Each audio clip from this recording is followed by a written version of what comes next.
The URL is a very important on-page element and should be optimized with care. We will have to ensure that no phrase is repeated in the URL. An over-optimized URL would be asking for trouble. Here are a few thumb rules that can help with the construction of URLs.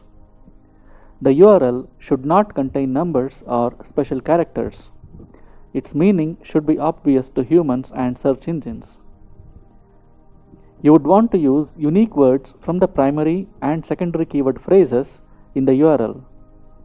The URL should be keyword dense but never ever be over-optimized. As far as possible, no word or phrase should occur more than once in the URL. To separate words, use a dash, not underscores or any other characters. URLs need to be unique, just like title tags and description meta tags. For instance, for the page Best Twin Mattress for Adults, we would not want to include the phrase twin mattress in the URL again, as this is already in the name of the category.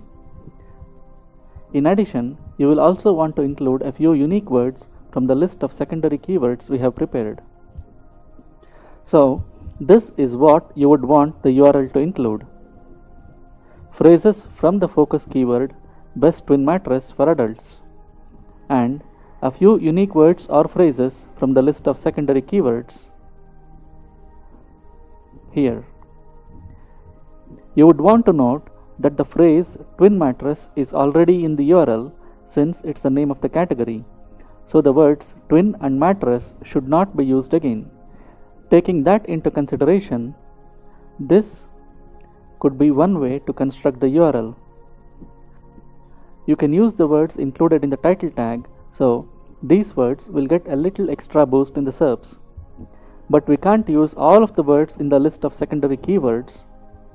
That's a sad limitation and there's no way around that. You wouldn't want to make the URL too long. The dash is the only separator you would want to use. You would not want to use underscores in either the URL or in the title. If you are building a non-siloed site, the URL will not have the category name in it. So, this is how the URL might be constructed for a non-siloed site.